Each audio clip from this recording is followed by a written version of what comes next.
The sun begins to set over Dodger Stadium, and the stands still echo with the aftermath of the last victory. Los Angeles is living one of those moments when baseball feels bigger than the game itself. A mix of tradition, anticipation, and of course, pressure.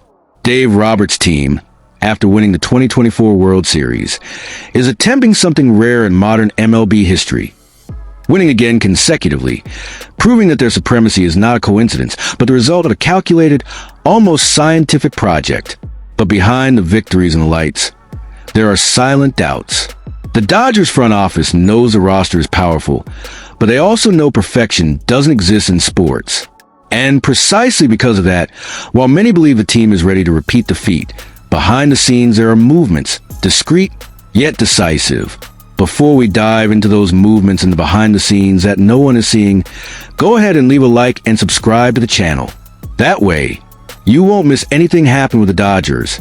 Every rumor, every potential trade, every step in pursuit of a historic achievement. This support is what keeps the channel alive and helps us continue bringing detailed analysis, behind-the-scenes stories, and narratives that go far beyond the scoreboard.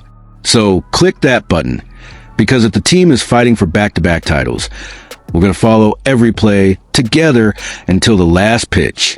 In recent days, one specific name has started circulating strongly in rumor reports. Steven Kwan, the Cleveland Guardians outfielder, a technical, disciplined player, a symbol of consistency. According to journalist Zachary D. Reimer of Bleacher Report, there's a bold prediction in the air. The Dodgers will pursue a direct trade with Cleveland to acquire Kwan, sending pitcher Emmet Sheehan in return. And at first glance, still playing at a high level, seems minor, just another offseason speculation. But when analyzing the context, it becomes clear that this possible deal could be the missing cog to keep the Dodgers at the top of the baseball world. The truth is, the Dodgers outfield isn't functioning optimally. Michael Conforto, acquired last offseason, has yet to justify the investment in his talent. The veteran had a below-expectation season, with inconsistent batting averages and questionable defensive moments. Andy Pages and Teoscar Hernandez, on the other hand, have delivered exactly what was expected: energy, power, and confidence. But the third pillar is missing, the player who not only completes the trio, but balances it. And that's where Steven Kwan comes in. A hitter who may not impress with power numbers, but compensates with rare consistency and precision in today's MLB. In 2025, Kwan finished with 8.272/.3, 30/.374 line, maintaining his characteristic contact ability and strike zone control. He's the type of player who creates opportunities, turning bad counts into unlikely hits and fielding with a security that instills confidence in the rest of the team. Kwan is a player who doesn't need flash to be essential. Two-time All-Star, three-time Gold Glove winner, and owner of one of the cleanest styles in modern baseball. He doesn't try to be the hero. He simply does the job every day with almost surgical efficiency. The idea of seeing him in Dodgers blue is intriguing for a simple reason. He fills an invisible gap. Los Angeles' lineup is full of power and headline-worthy names: Shohei Ohtani, Freddie Freeman, Mookie Betts, Teoscar Hernandez. But among all the home runs and explosive swings, it lacks that player who stands out for balance, consistency, and contact. Steven Kwan is exactly that kind of athlete, the man who keeps the machinery running when the stars have off days. On the other side, the move also makes sense for Cleveland. The Guardians won the American League Central with an impressive comeback, but remain loyal to their philosophy: sell at the right time, renew with young talent, and keep the budget healthy. Kwan, though a beloved and key roster player, is starting to become expensive. He is entering his second year of arbitration eligibility. And as Reimer highlighted, this is when Cleveland's front office typically opts to trade. It's not an emotional decision. It's a structural one. With George Valera and Chase DeLauder ready to take over in the outfield, the Guardians front office knows they can get considerable return now, rather than risk losing him later or paying more than desired. And that return would be a young pitcher with contract control and high potential, Emmet Sheehan. Sheehan, 25, is a pitcher the Dodgers developed patiently.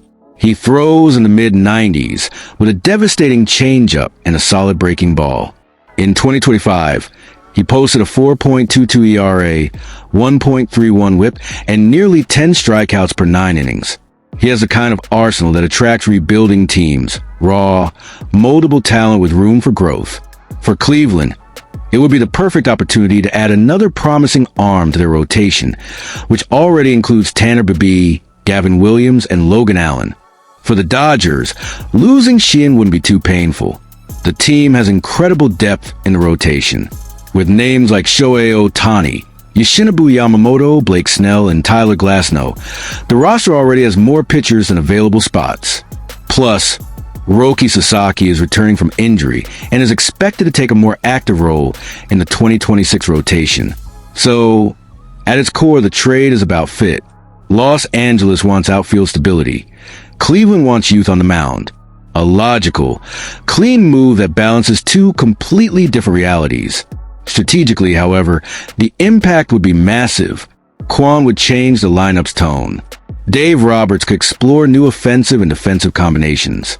Imagine, for a moment, a lineup with Betts leading off, Kwan batting second, followed by Ohtani, Freeman, and Teoscar Hernandez.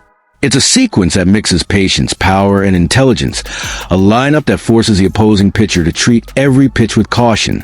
Additionally, defensively, Kwan will provide an immediate upgrade. Dodger Stadium has spacious dimensions, and efficient coverage in left field is essential to prevent extra bases. Kwan, with his range and reflexes, would reduce errors and increase routine outs. His ball-reading ability and quick decision-making would make the pitcher's job even easier. And here comes the most fascinating point: contrast. Kwan is a quiet player on a team of loud personalities. While Ohtani, Betts, and Freeman make headlines, Kwan would be the type of reinforcement that transforms the internal structure, not the external spotlight.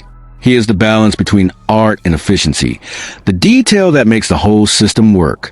Sheehan, on the other hand, is the kind of reinforcement Cleveland loves to develop. The team has a history of successfully cultivating pitchers.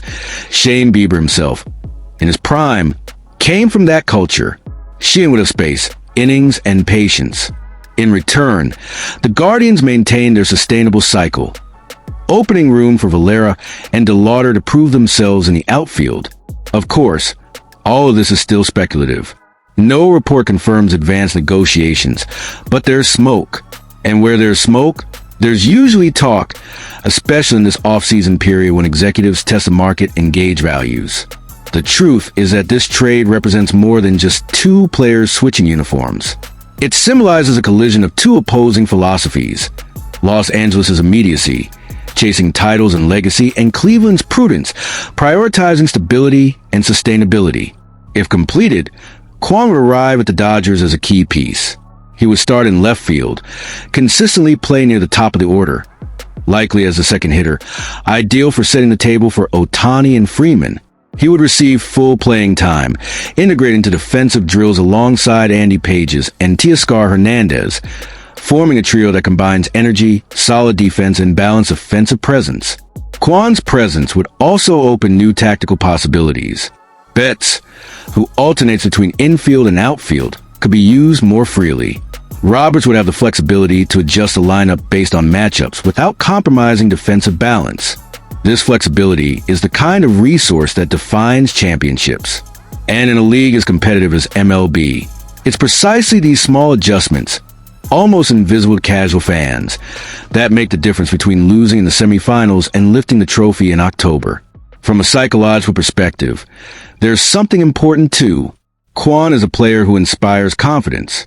His calm at the plate, precise reading of the game, and posture on the field tend to be contagious. He doesn't play with ego, he plays with purpose. And that, in a locker room full of stars, is pure gold. It's curious how baseball repeats in cycles. There's always a new star emerging, a team rebuilding, and another seeking to consolidate its legacy. The Dodgers know time is precious. They have the talent, the investment, the stadium, and the fans. What may be missing is the detail that balances it all. Steven Kwan could be that detail. And if this trade happens, it will be remembered not just for the transaction itself, but for its symbolism. The moment when an already dominant team chose to bet on consistency to remain dominant. In the end, baseball isn't about the flashiest player or the one with the most power at the plate.